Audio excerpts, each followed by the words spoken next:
Okay, well, way back, we're talking when I first started this position, and I was with Lorinda Kidd, and we were noticing and noting that so many conversations that we had ended up being in League City and League City parks. Rain gardens were, talked about at speakers, and there were just lots of arrows that pointed that way. So we thought maybe it would be a good idea to see how some of this stuff happens from the city's point of view, and who knows, it may help you with your HOA or your park, your local park, etc.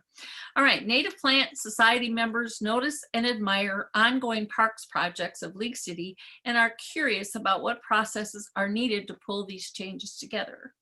John Orsag, Park Coordinator for League City, and Vaness Hamilton, former Parks Board Chair, will highlight award-winning parks of particular interest to members, focusing on native plants, green infrastructure, current upgrades to parks and trails, and volunteer opportunities. Park acquisition, development, maintenance, and improvements take planning and management, and these two will share successes and challenges in these phases of park operations, particularly with the Dr. Ned and Faye Dudney Clear Creek Nature Center. The integral roles volunteers plays in League City's successful park system will also be featured. John Orsag is a certified park and rec professional with over 22 years experience in parks and recs with the city of League City. He served as a recreation specialist, then supervisor, and recreation superintendent for League City before stepping in as the parks coordinator for the city.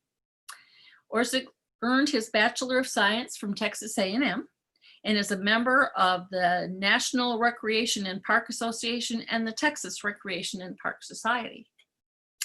Vaness Hamilton is a grandmother, mother, wife, nature lover, and seventh generation Texan.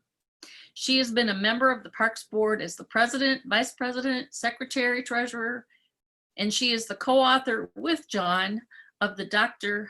Ned and Faye Dudney Clear Creek Nature Center Management Plan of 2017 and was project manager for the Jarbo Bayou Shoreline Restoration Project in Clear Lake Shores from 2005 to 2007. She currently volunteers as a Bayou Ranger guide at Armand Bayou Nature Center, and not included in this, I believe she's a Texas Master Naturalist from long ago. So, okay, we'd love to hear from you. Greetings to everyone, and thank you for being at this meeting and coming to hear our presentation. The work y'all are doing is fascinating. I really enjoyed listening in on your meeting and wish that we had applied for one of your grants for our pollinator gardens. We can always use some help with that. And I see a lot of you I know. Davis Clay, Elizabeth Sears, Stenny Metters, Bev, of course. We just met each other in person for the first time a couple of weeks ago. And Lisa Lothrop and Cindy Howard, and of course Marie, I just mentioned her. And Hillary, I loved your presentation. My daughter has a persimmon tree in her yard in California, and we make persimmon cookies, and they're awesome. We add cranberry to them. My son-in-law doesn't like raisins, so we opted for cranberries. And Hillary, I was wondering if Tom's club was too big to squish the lime and muddle the sugar for coparanias. We got to go on the Brazil trip one time with Cindy, and Tom and Hillary were with us too. And it was definitely a birding trip.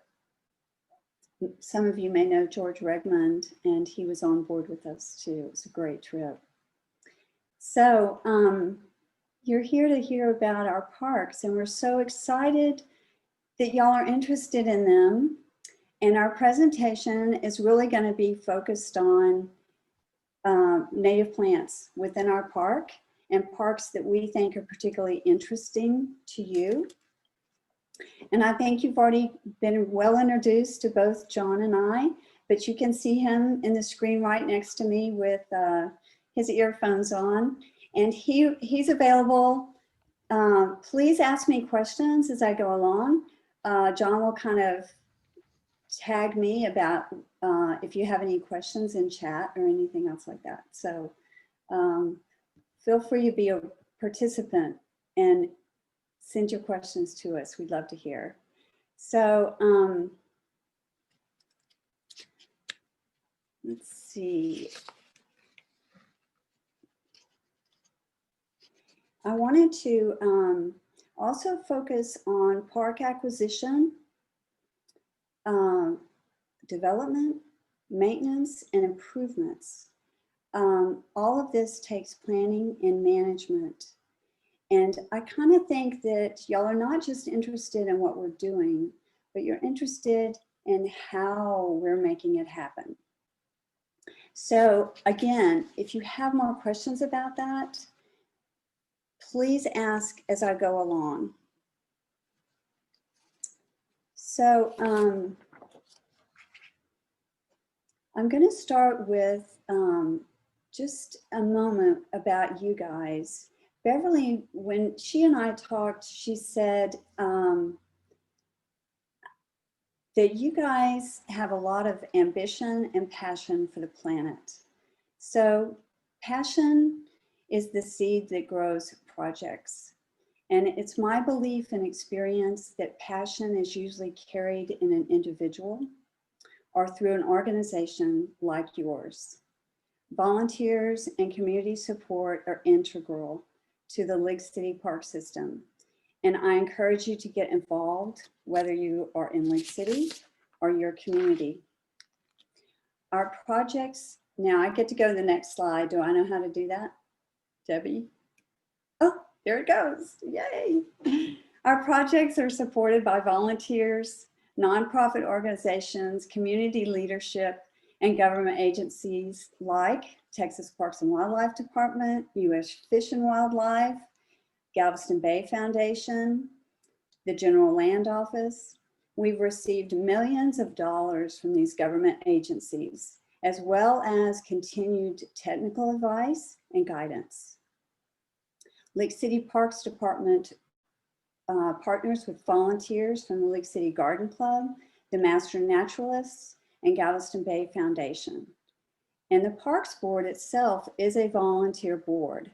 And this whole web of people who are passionate about native wildlife and who want to preserve and restore our native habitats all work together to make this happen.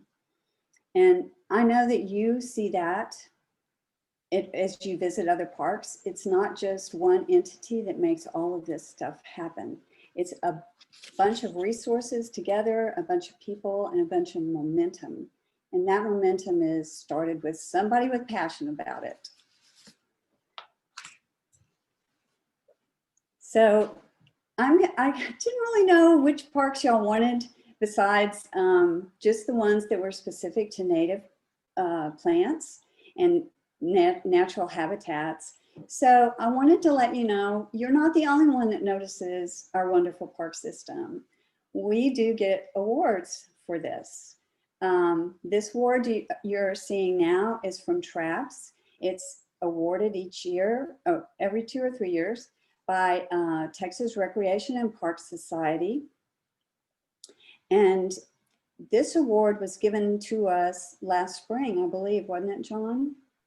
Yeah, that's correct, Vanessa. Yeah, it's called the TRAPS Gold Medal Award, and what it is, it's the Distinguished Agency Park and Rec Department out of city governments, even county governments in the state of Texas, and it's based on 5 classes. There's based on population. I think we're class 2, which is something like populations from like 100,000, like 75,000 to maybe 200,000, something like that. So anyway, it's the first time we've won that award, so it was a pretty big deal. So it was cool.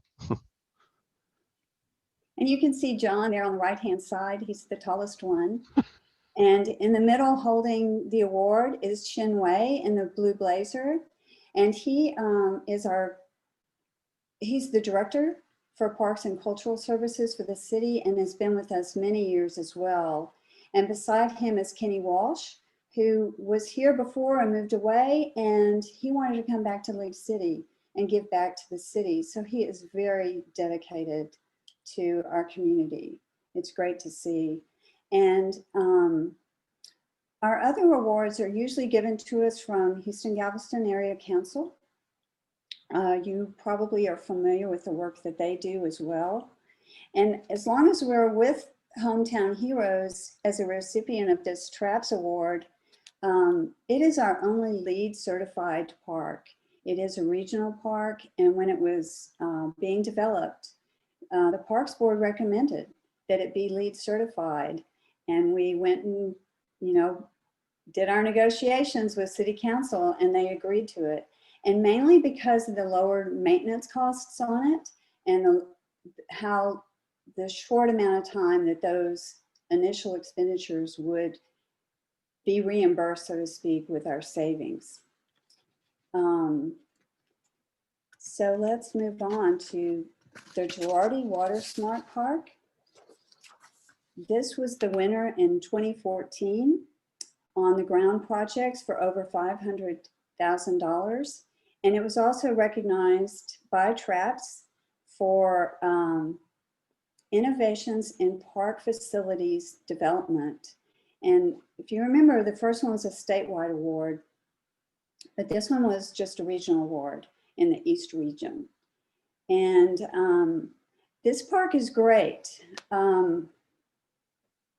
When this developer came to League City, some people got together and saw what he was planning to do. And I think the developer actually went to some people and said, look, we've got this big, huge oak tree. You have to come and see it. And that was the moonshine oak. So the developer worked with community people and the city, and they set this property aside for an HOA park. And it just was the land set aside. And finally, I believe it was Deborah Wilkerson. She's a former president of our Parks Board. She and some of her neighbors went to the city and said, we really want to have a park here that we can appreciate that oak better and have this community park. So here it came. The city worked with Chris LaChance and Shara Shark. I'm sure y'all know them from their work with John Jacob. And we developed this park. There was also funding obtained from a grant for EPA, which I told the city about. And it's not about me telling them, it's about you. If you come up with a spot that you think a park ought to go to, tell your city leaders, because that's how this happened. And then I just happened to know about this grant. I told them about it and we were funded for it. There were other grants that came in, not just that one. But it's amazing what, just a little bit of information can really create some momentum and get things going.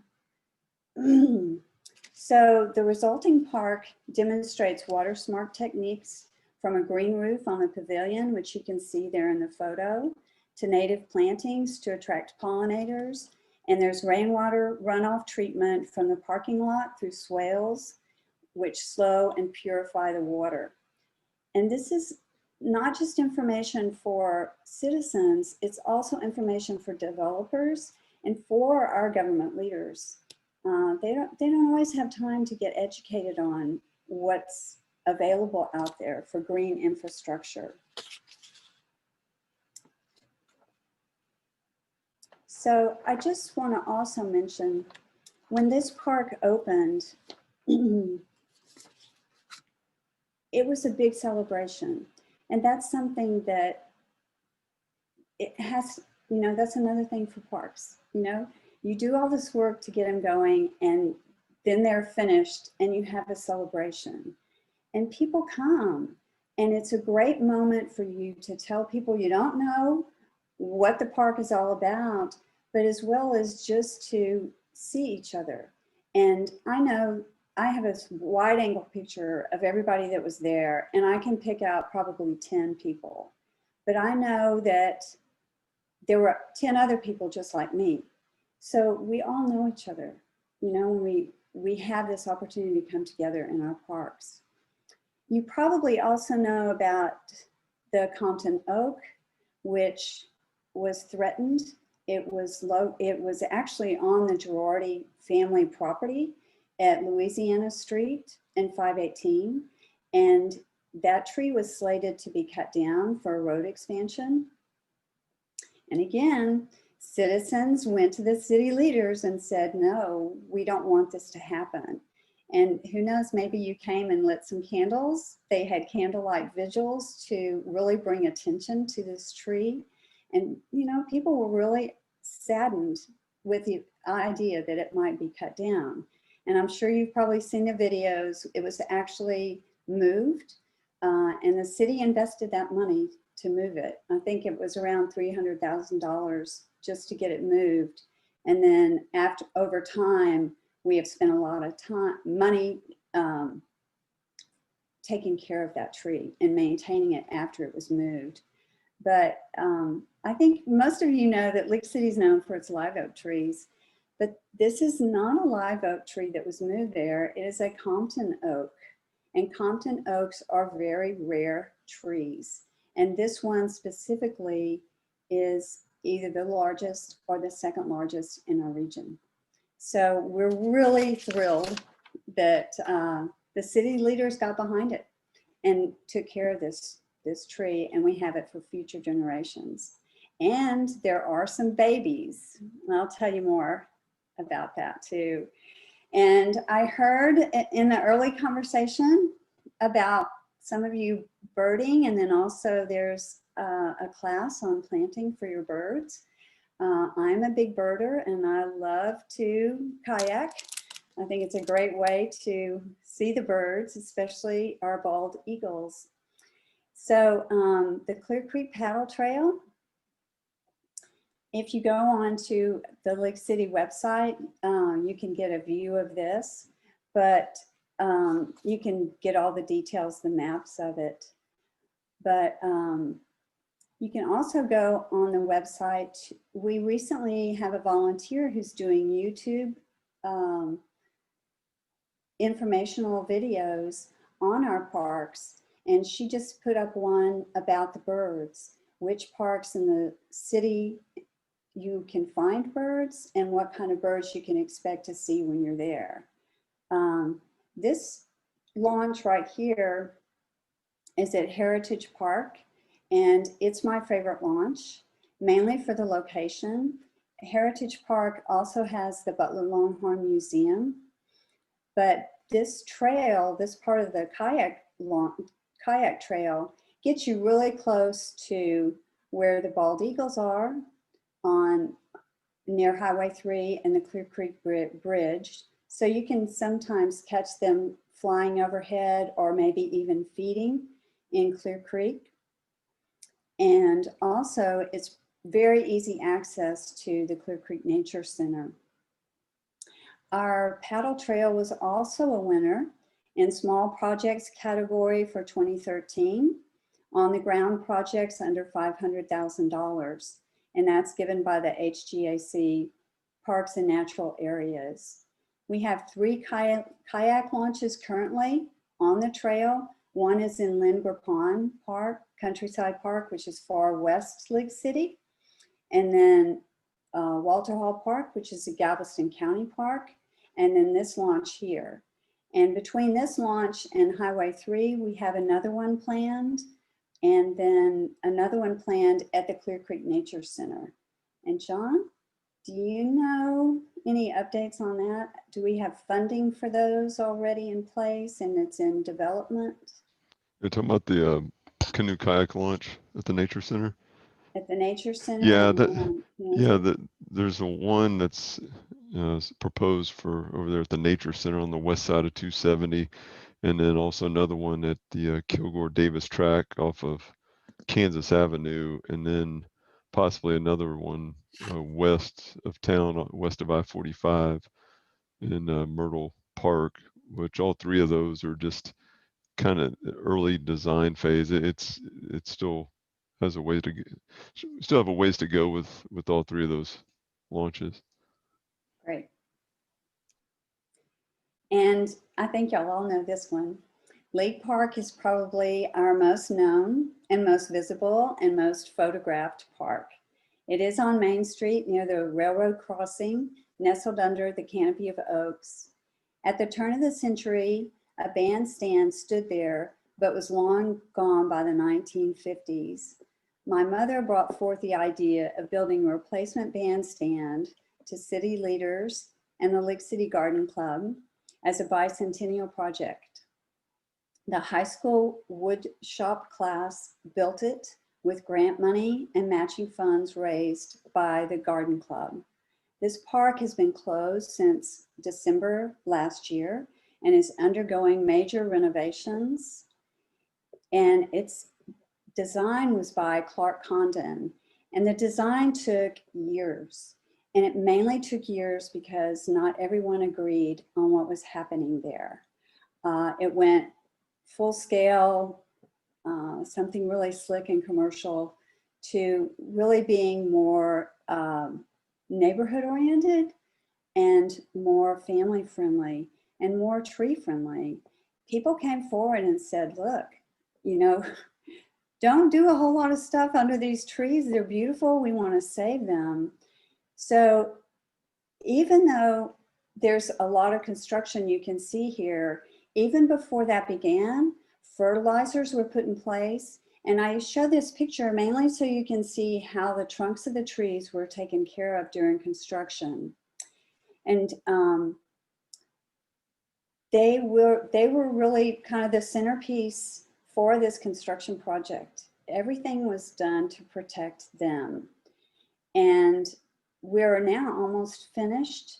I want to go ahead and show you the conceptual design because we don't have any updated photos right now, but already you can see all the green that's going to go in the front part.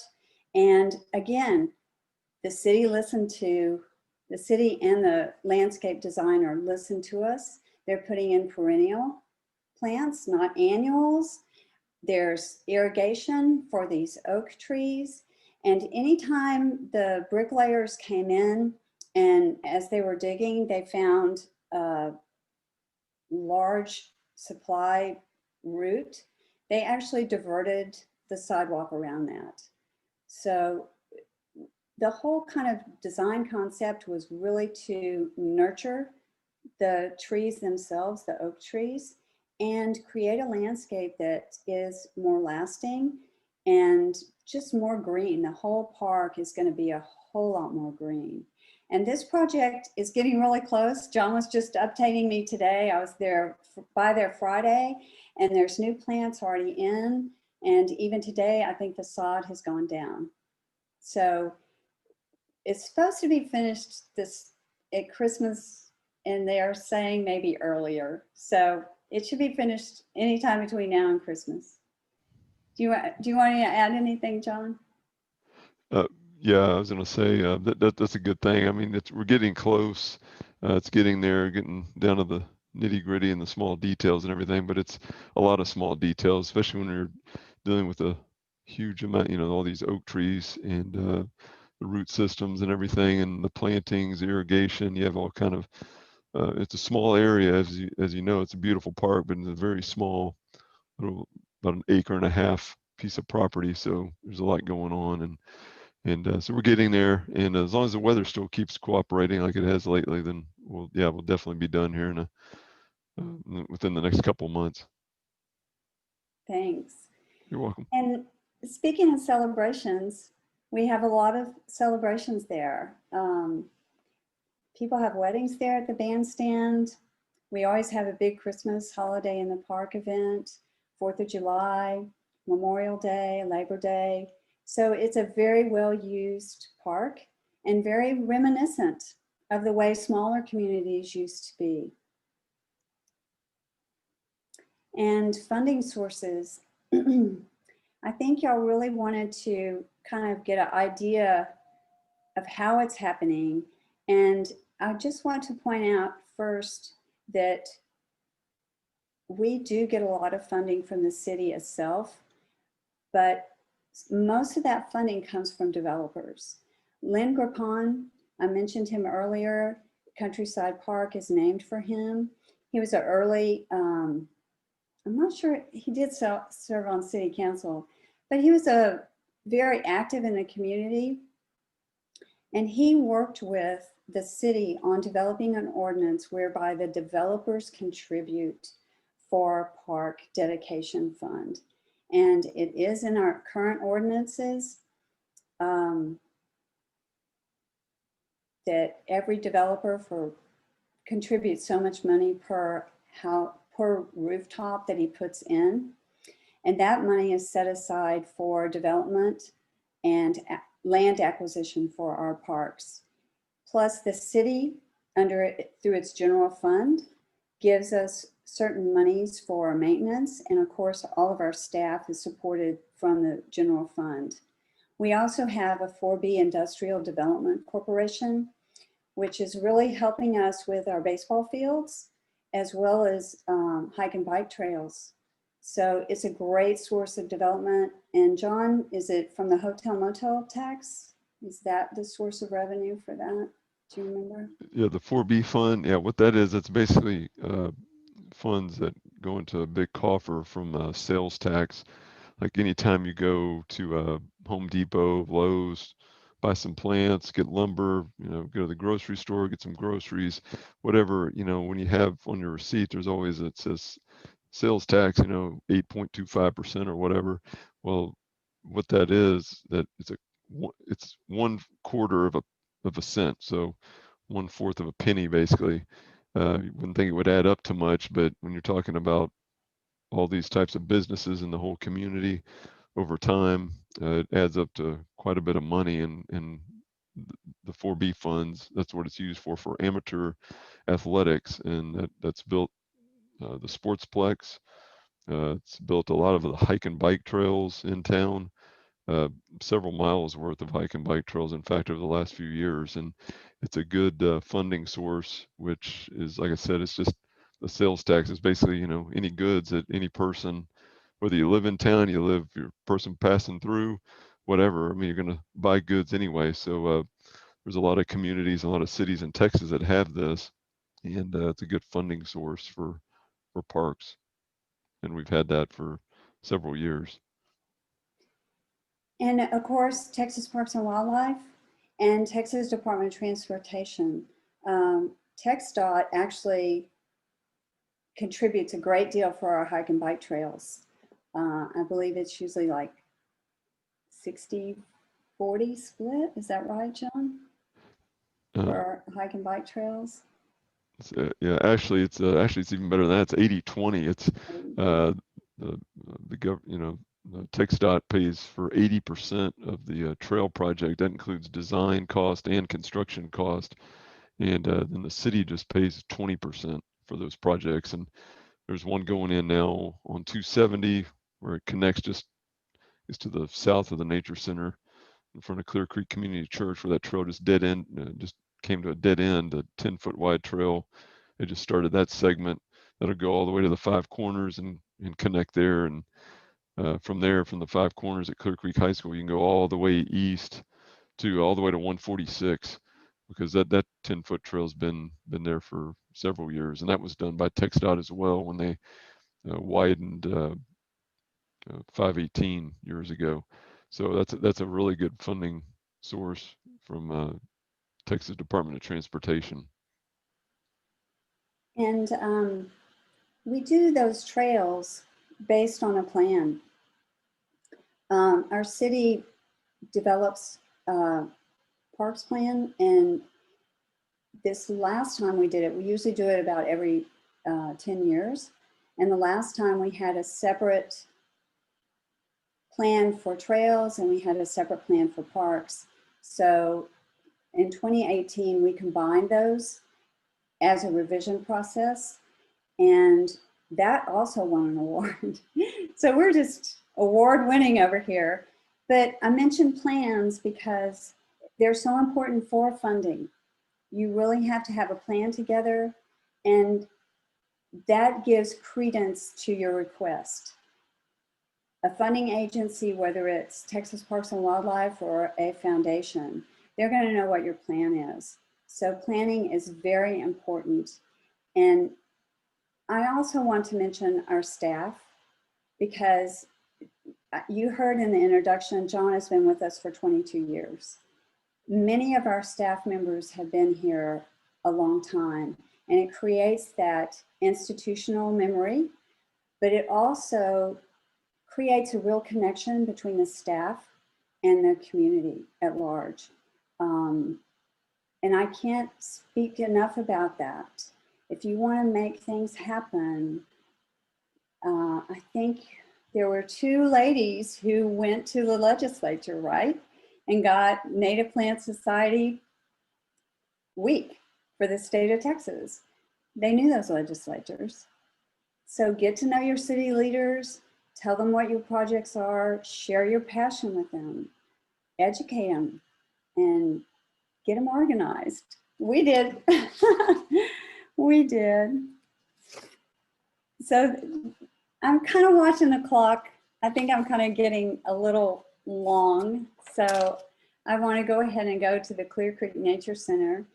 And the Nature Center was opened in 2007, and it was rededicated in 2008 to honor my parents for their legacy of community service to League City and the Greater Bay Area. And again, a ceremony. The rededication ceremony was another very special community gathering.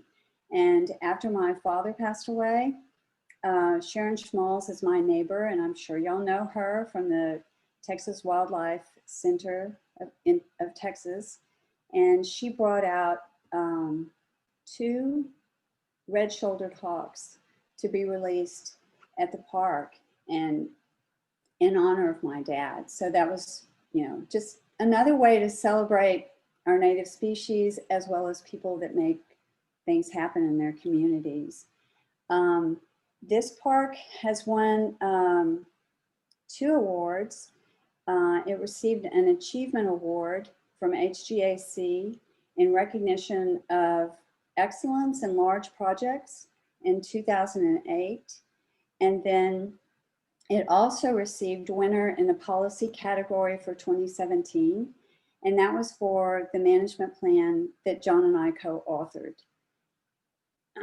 We got a lot of help from other people, other organizations to develop that management plan. Jan Culberson with Texas Parks and Wildlife gave us technical advice. Matt Sawyer from Galveston Bay Foundation, he allowed us to kind of use the Turtle Bay management plan for as a model for our management plan. And just many other organizations that we've mentioned tonight, we sent the plan to them, we got their feedback on it. So it's a big joint effort. These things don't happen in a vacuum. But probably with that management plan, the biggest pat on our back was that the city passed it. We had to take it to city council to, first we took it to the Parks Board and they passed it.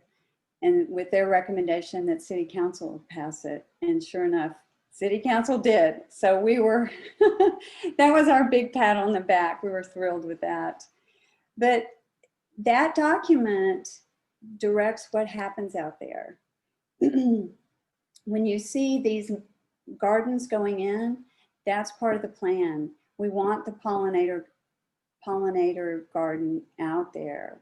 We want expanded bird viewing opportunities. We're hoping to get an elevated platform out there sometime in the near future. And of course, the big prairie restoration, which is happening. All that is in that plan. So really nothing happens out there without this plan. But I just want to touch base right here. This is our aquatic milkweed. And John and I work on this garden mostly together, but we've had the League City Garden Club come out and help us weed it and maintain it or add additional plants. And it's a great time to communicate with other visitors to the park and tell them what we're doing and why. And usually when John and I are out there, we always see monarch caterpillars. I don't think there's been any time of year when we've been out there that they haven't been there. So it's working. And this is our pollinator garden. And like your grant program, we received a call from Houston Wilderness, and they said, hey, we have some money. Can we give it to you and you can put in a pollinator garden? I was like, yes, thank you very much. But there's also signage there. And we used the Native Plant Society of Texas landscape list to help select these plants. And I've taken their landscape 1 and 2 workshops. And so Lisa Lothrop came out and helped us. And she was a lot better with designing than I am. I was hoping that people would get an idea of how they could use these plants in their own landscapes, as well as looking at the prairie grasses, because this pollinator garden is right adjacent to the prairie restoration. So we wanted them to see the prairie grasses and get an idea how they could use it in their landscape too. So if you walk down this trail toward the forested area, there are 2 Compton oaks there on the right-hand side of the trail if you're walking down into the woods. And they are babies from the Girardi Compton oak, and they were planted in honor of Kathy Weiskopf and my mom for the work they did on a live oak tree registry for the city. And this was another wonderful event. It was a Cub Scout event, and our city staff, Rusty Bolin and another city employee, came out and helped those Cub Scouts dig the hole. They taught them how to line it, with a little fresh dirt and add some microlife fertilizer. They taught them how to find the face of the tree and so that it could be turned properly toward the sidewalk, and help them plant it.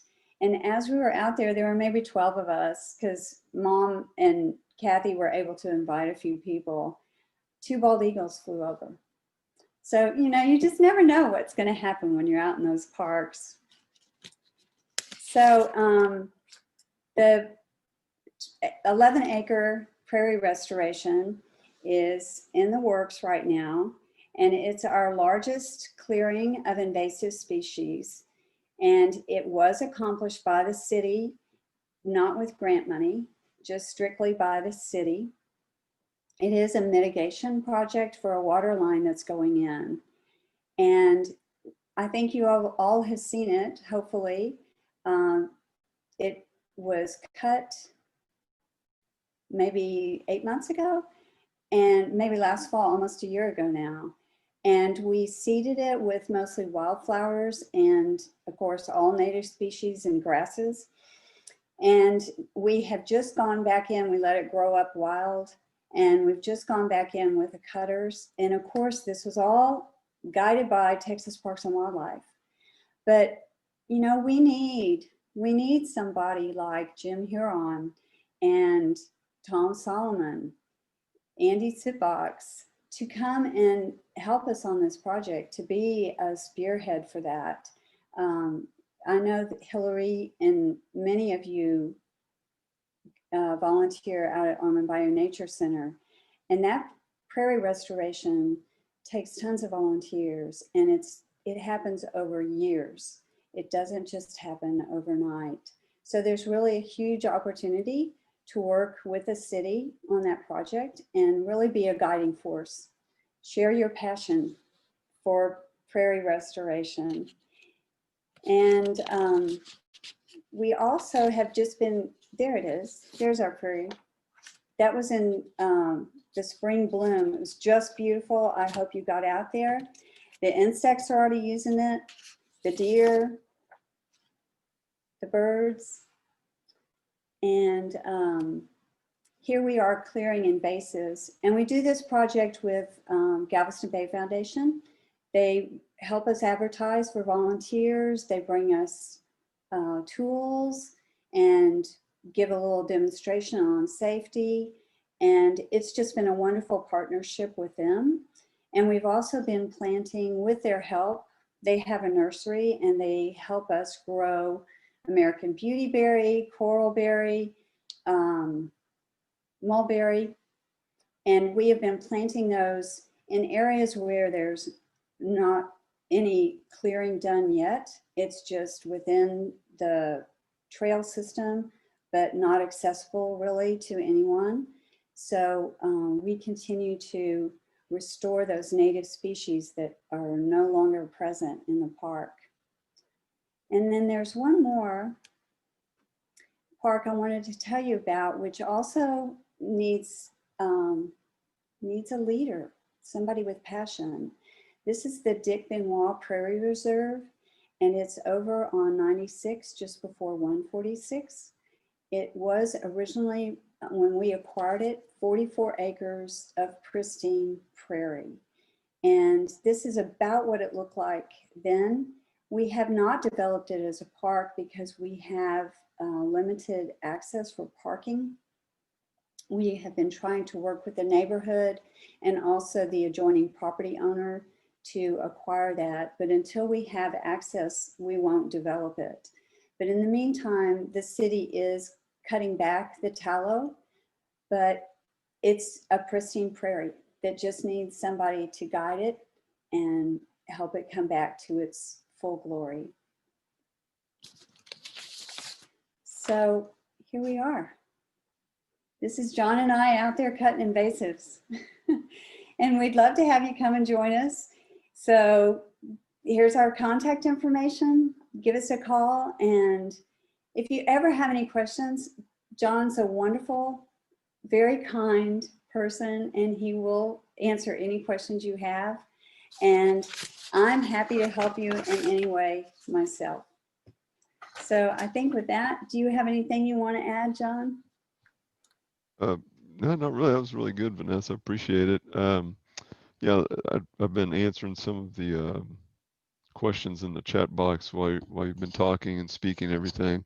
I was going to say we could talk about volunteers as well, but here at the end you hit on that. But feel free for anyone in the presentation tonight to get over our contact information. I'd love to hear from y'all. You can call me or shoot me an email. Be glad to answer any questions. I know someone wanted the hike and bike trail map and everything. I can pull that from the website. I'd be glad to do that tomorrow when I'm at work, and I can find that link to you and shoot that over to you. And it's a good interactive map. Lets you know where you are on the trails and which direction you need to go in case you get lost out there while you're on a hike and bike trail. Someone on the west side of town where it's in more kind of natural areas and natural settings, and not on the side of a roadway and that kind of stuff. And I know someone else wanted some pictures of the moonshine oak and the Girardi oak as well, which I have those on the computer at work, and I could find those and send that out to the group too as well, because those are some amazing trees, and that's really impressive. If you haven't been there in person, it's worth just going to take a visit to the Girardi Water Smart Park just to go look at the two trees. that itself is a good reason to go check that out. But I just want to kind of add that in there as well. And I see that someone was able to post our native plant list out at the Nature Center. Vaness, and anyone else who's listening in and looking right now, that's in the chat box. I appreciate whoever just put that on there. But there's a copy of the PDF file of the native plant list for the Nature Center. Just lets you kind of know what's out there and everything, in case some of you folks maybe don't know or haven't been out there. And I'm guessing probably a lot of y'all have been, but just thought I'd throw that out there as well. And other than that, volunteer projects, that's one big thing we're big on at the Nature Center especially. And unfortunately with the COVID and everything, we haven't been able to have a volunteer event this year. and weren't able to plan one for later this fall. We usually have one kind of around late October, early November, but that's been put on hold. So we're looking and aiming at hopefully trying to have something in maybe late next spring, like March, April, May. We'll just get through the winter and see what happens. But nonetheless, we're just always looking for volunteers. If we got a good group of people that always come help out, we're always looking for folks, even if it's something and not one of our big one-day events that we have out there, even if it's something just as simple as going out to, like Vanessa was saying, her and I go out there to kind of clean the butterfly gardens, the Monarch Way Station, and clean the weeds and all that. That's going to be, gonna have to do that pretty soon. So I'll be out there here the next couple of weeks doing that again. But just anything, nothing's too big, nothing's too small. We're always looking for folks to help out. And if you folks have any events coming up as well and need volunteer help, just let me know as well. And maybe I'd be able to come help out or get some of our volunteer group to I can forward an email to them, let them know. Maybe some of us folks can come to your events as well. So anyway, it's a good networking thing too. Glad to be a part of this presentation tonight, and Vanessa, thanks for leading it for us. I was just sitting here listening and answering questions, and that's about it. But it's always nice to make contacts with other groups and expand on that as well. And if anyone has any questions on needing contact or help with people in Texas Parks and Wildlife or Galveston Bay Foundation or U.S. Fish and Wildlife Service, me and Vanessa know quite a few people in those groups as well, and seeing if we can maybe get you help as well. So, that's about all I have to add, I guess. I'll be quiet now. And I just want to add, if you are interested with working with your own city, I'm very happy to talk to you about any of what I learned. And also the city website, it has our ordinances up, our parks ordinances. It has the management plan. You can read up on that and find out what might be happening in the future. But the League City website is really pretty impressive. And if you have any difficulty navigating around finding information that you want, definitely call John or me, either one. But it's been a pleasure to be with you, and I'm so excited that you like our parks. And we really strive to make them a quality experience for everybody. And I know it's citizen driven. Citizens tell people they want this, and our city listens. So good luck, get out there, talk to your city leaders, get to know them, tell them what you want. And thank you all for your passion for the planet. Thanks for inviting us. Hey, Vanessa, I was going to say, I'm sorry to interrupt whoever's running the meeting and everything. There were a couple questions here towards the end. I didn't have time to respond to those, so I thought I would just go over those and talk about it real quick. I saw there's one. Do you have any regular scheduled work days? That's a good question. Yeah, we usually do. We usually have 1 to 2 of these a year on a large scale event that we usually team up with the Galveston Bay Foundation. And unfortunately, we don't have any of those this year, like I was just saying a couple minutes ago, but we do have some events where we do just like maybe with the League City Garden Club, who's been a big help with us. Vanessa and I, like Vanessa said earlier, those individuals have been a huge help coming out to just weed the butterfly gardens and also planting new plants as well. And so we do have some of those scheduled sometimes, and we usually just have like a little group email that we send out. If you'd like to be added to that list, by all means, please go ahead and shoot me an email, tonight or tomorrow, whenever, and I can add you to the list, and we'd be glad to have you. It's, do a little work, make a little social event as well, have a lot of fun and just hanging out in nature and with the plants and the animals and the birds and everything else. It's always nice to be outside. So yeah, we'd be glad to have you. And then also, I think, let's see. Sorry, I'm trying to read these at the same time I'm talking. looks like a couple of individuals made it out to one of the planning event, one of the volunteer events actually as well.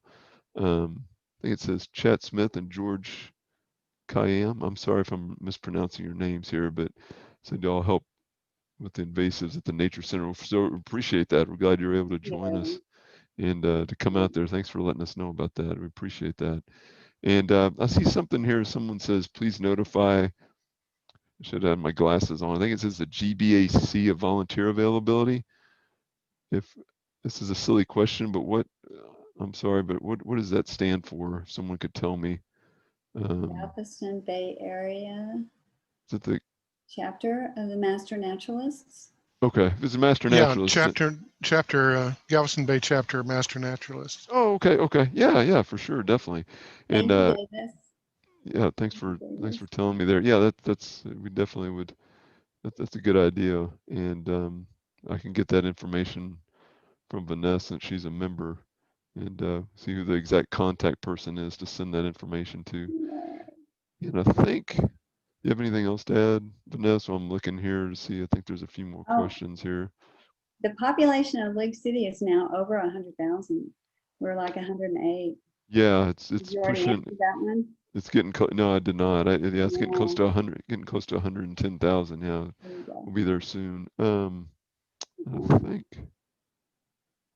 think that's about it. Unless someone else says any other questions, they want to type it out, or if they want to. And Andy Stifox and I can come and take a look. Let us know when. That must be from Wendy. Thank Yeah, you. well, yeah, and I sent a private message. I was assuming I was referring to the Nature Center. So, yeah, we'll have to follow up there and go from there. And did y'all see in the chat, the Lake City Garden Club is meeting at the Girardi Water Smart Park This Wednesday. at 10 a.m. Yeah, I saw that. So That's right. 2 days from now. Y'all can get a real up close personal look at the Moonshine Oak. And it's really cool. They'll probably meet either there or under the pavilion. I have no idea. But there's a circle of benches around the Moonshine Oak. That'd be a great place for anybody to meet if there's no rain. Yeah, it's good. Yay. Well, thank y'all again. It's been great being here. And I'm so glad y'all are interested in our parks. Hope to see you out there volunteering with us.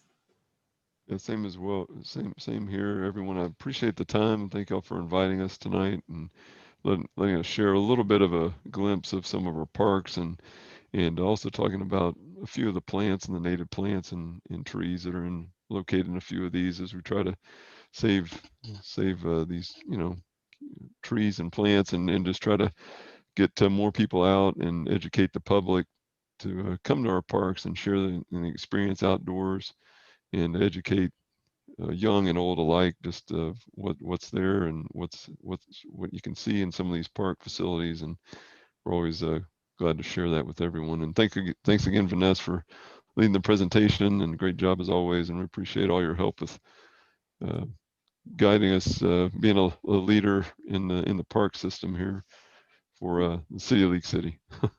Hey, well, thank you very much for joining us. We appreciate your time. And I think we all learned something.